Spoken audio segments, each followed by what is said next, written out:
வணக்கம். ரொம்ப அருமையா சூடுபிடிச்சு போயிட்டு இருக்கு இந்த இந்த விவாதம். ஒரு பொருளாதார மாணவனாக 4 முக்கியமான கருத்துக்களை நான் இங்கே பதிவு செய்யணும். ஒன்று, அரசு பொருளாதாரம் என்பது வேறு, தனிநபர் அல்லது குடும்ப பொருளாதாரம் என்பது வேறு. தனிநபர் குடும்ப பொருளாதாரம் என்பது ஏறக்குறைய நம்ம சர்ப்ளஸ் பட்ஜெட்டை நோக்கி போகக்கூடிய ஒரு முறை, ஒரு நோக்கம். ஆனால் அரசாங்க பொருளாதாரம் என்பது எப்பொழுதுமே நல பொருளாதாரம் என்று சொல்கிறோம். வெல்ஃபேர் ஸ்டேட் சொல்றோம். இந்த வெல்ஃபேர் ஸ்டேட் பார்க்குறப்ப எந்த நாடாக இருந்தாலும், எந்த அரசாக இருந்தாலும், மத்திய அரசோ, மாநில அரசோ, உள்ளாட்சி அரசாங்களோ நலத்தை மையப்படுத்தி அது டெபிசிட் பட்ஜெட்டை நடைமுறைப்படுத்தக்கூடிய ஒரு முறை. இது அடிப்படை கருத்தை சொல்லணும். இப்ப இந்த வெள்ளை அறிக்கைக்கு வருவோம். இந்த கடந்த 50 ஆண்டுகளாக தமிழ்நாட்டு பொருளாதாரத்தின் நிதி நிலைமை என்ன அல்லது பொருளாதார நிலைமை என்ன என்பதை விளக்கக்கூடிய ஒன்றுதான் இந்த வெள்ளை அறிக்கை. ஆனால் அதிகமாக கடந்த 5 ஆண்டுகள் 10 ஆண்டுகள் என்று பேசப்பட்டிருக்கிறது. உண்மையிலே பாராட்டத்தக்கது. உண்மையிலே இந்த வெள்ளை அறிக்கை என்பது என்ன என்றால், முதல் பகுதி என்பது நமது மதிப்புக்குரிய முதலமைச்சர் அவர்கள் நிதியோக கூட்டத்தில் பேசப்பட்ட கருத்துக்கள். தமிழக பொருளாதாரத்தினுடைய சிறப்பம்சங்கள் என்னென்ன அப்படின்னு சொல்லியிருக்கிறாங்க. உங்களுக்கு தெரியும், பாரத பிரதமர் தலைமையில் நடந்த நிதியோக கூட்டத்தில் தமிழக முதல்வர் சொல்லப்பட்ட positive dimensions of Tamil Nadu economy எல்லாமே இந்த வெள்ளை அறிக்கையில ஒரு அங்கமாக பார்க்கிறோம். இன்னொரு அங்கம் நிதி அமைச்சருடைய கூற்றுகள். ஒரு 21 பவர் பாயிண்ட் பிரசன்டேஷன்ல சொல்லப்பட்ட பல கருத்துக்கள், பல ஐயங்கள், பல சந்தேகங்கள், பல எதிர்பார்ப்புகள் எல்லாமே சொல்லப்பட்ட ஒன்று. மூன்றாவது பகுதி பினான்ஸ் செக்ரட்டரி. ஏன்னா பல பத்திரிகையாளருடைய கேள்விகளுக்கு பதிலளிக்கின்ற பொழுது பினான்ஸ் நிதி செயலாளர் சொல்லுகின்ற பொழுது அவருடைய சொல்லப்பட்ட முக்கியமான கருத்துக்கள். நான்காவது பகுதி, இந்த சூழலில் என்ன செய்ய போகிறோம், இந்த சூழலில் மக்களுடைய கோரிக்கைகளை, மக்களுடைய எதிர்பார்ப்புகளை நாம் செய்ய முடிகிறதா, இந்த 4ஐத்தான் நான் மையப்படுத்தி பேச வேண்டியிருக்கிறது. ஒன்று, உண்மையிலேயே நான் தமிழக முதலமைச்சரை பாராட்ட வேண்டும். என்றால் நிதியோக கூட்டத்திலே தமிழ்நாட்டுடைய உண்மையான பொருளாதார நிலைமையை எடுத்துரைத்தார். இந்தியாவிலே தமிழக பொருளாதாரம் 2வது நிலையில் இருக்கிறது. யுனைடெட் நேஷனோட சஸ்டைன் டெவலப்மெண்ட் கோல்ஸ்ல தமிழகம் முன்னோக்கி இருக்கிறது. தமிழகத்திலே படித்த இளைஞர்கள் அதிகமாக இருக்கிறார்கள்.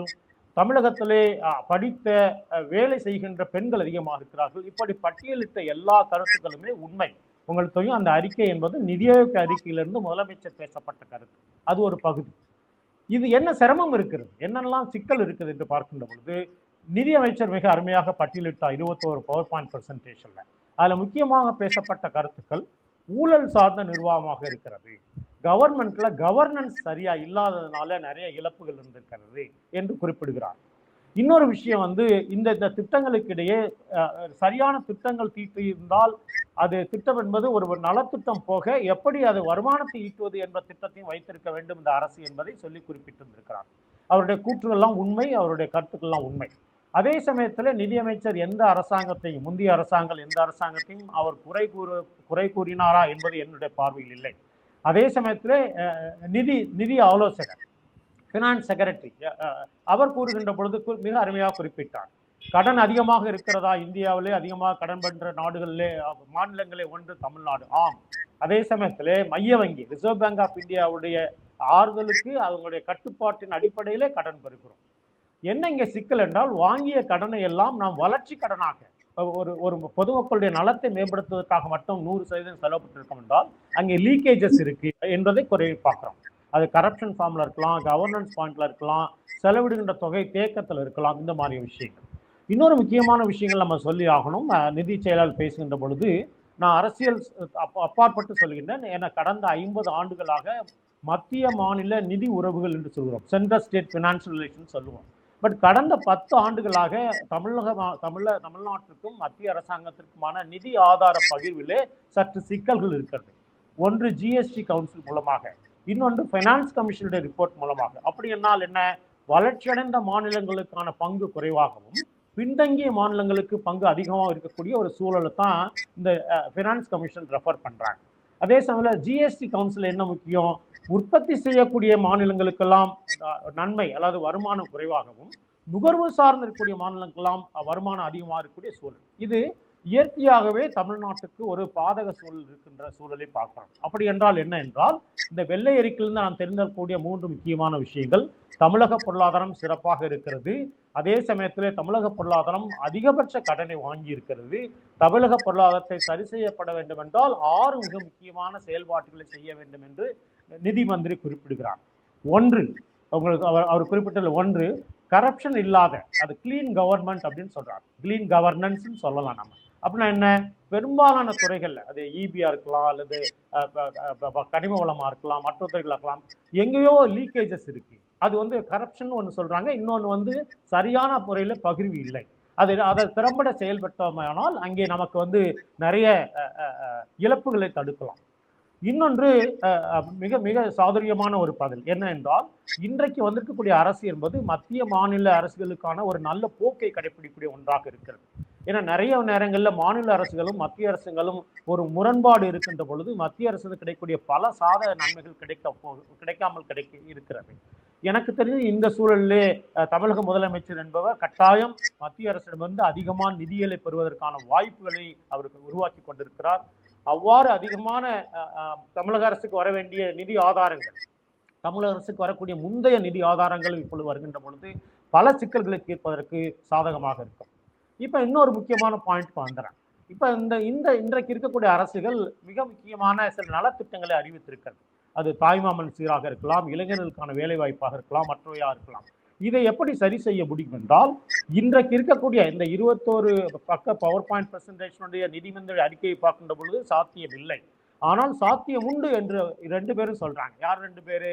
நிதியமைச்சர் சொல்றாங்க, நிதி செயலர் சொல்றாங்க. எப்படி என்றால், இந்த சூழலில் நாம் நிதி ஆதாரத்தை பெருக்கி எங்கெல்லாம் லீக்கேஜஸ் இருக்கோ, எங்கெல்லாம் கரப்ட் பிராக்டிசஸ் இருக்கோ அதை சரி செய்தால் நமக்கு இந்த அரசுடைய நலத்திட்டங்களை கொண்டு வரலாம். இதுல முக்கியமான 3 விஷயங்களை நான் சொல்லி ஆகணும். ஒன்று, நம்ம நலத்திட்டங்கள் அதிகமாக இருக்கின்ற பொழுது அதிகமான செலவினங்கள், உங்களுக்கு தெரியும், அரசு ஊழியர்களுக்கோ மற்றவர்களுக்கோ ஆகக்கூடிய செலவு. இன்னொன்று வாங்கிய கடனுக்கான வட்டி. இன்னொன்று மிக முக்கியமானது, நமக்கு எதெல்லாம் சாதகம் என்று நினைத்து கொண்டிருக்கோமோ அது 5 ஆண்டுகள் 10 ஆண்டுகள் பாதகமாக இருக்கிறது. அப்படின்னா என்னென்ன? ஒர்க்கிங் ஏஜ் பாப்புலேஷன் ஏஜ்டு பீப்புளா வரக்கூடியதாக இருக்கு. இன்னைக்கு அதிகமான இளைஞர்கள், படித்த இளைஞர்கள் வேலைவாய்ப்பு இல்லாமல் இருக்கிறார்கள். அதை எஜுகேட்டட் அன்எம்ப்ளாய்டு யூத்னு சொல்றோம். இப்ப இந்த பிரச்சனை எல்லாம் தீர்ப்பதற்கான சூழலுக்கு நிதி ஆதாரங்கள் தேவை. ஒன்று, இந்த சரி செய்யக்கூடிய கிளீன் கவர்மெண்ட். ஒரே ஒரு குறுக்கீடு. இப்ப ஒரு வட்டி மட்டுமே கிட்டத்தட்ட 71,000 கோடி கட்டுறோம் அப்படின்னா, கிட்டத்தட்ட 13 லட்சம் கோடி கடனை கட்ட நமக்கு எவ்வளவு ஆண்டுகள் ஆகும் சார்? எப்படி இது போர்காஸ்டிங் நம்ம மிக எளிமையா சொல்ல முடியாது மேடம். ஏன்னா 2 ஆண்டுகளிலேயே 3 ஆண்டுகளிலேயே பொருளாதார நிலைமை மாறுகின்ற பொழுது, உதாரணத்துக்கு 11% ஒரு 14%, 15% தமிழக பொருளா மாறினால் இது ஒரு சுமையாகவே இருக்காது. அதைத்தான் நிதி மந்திரி, நிதி செயலர் அருமையாக சொல்றாங்க. பொருளாதார வளர்ச்சியை முன்னெடுத்து அதிகப்படுத்தினால் இது ஒரு சுமை இல்லை.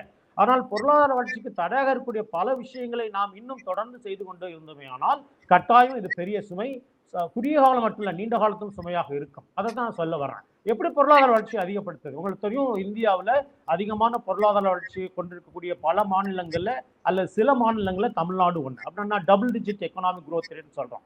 இதை இந்த 11 12 எப்படி 14 அல்லது 15% கொண்டு போகும். உங்களுக்கு தெரியும், நேஷனல் ஆவரேஜை விட தமிழக பொருளாதாரனுடைய ஆவரேஜ் குரோத் ரேட் கூட.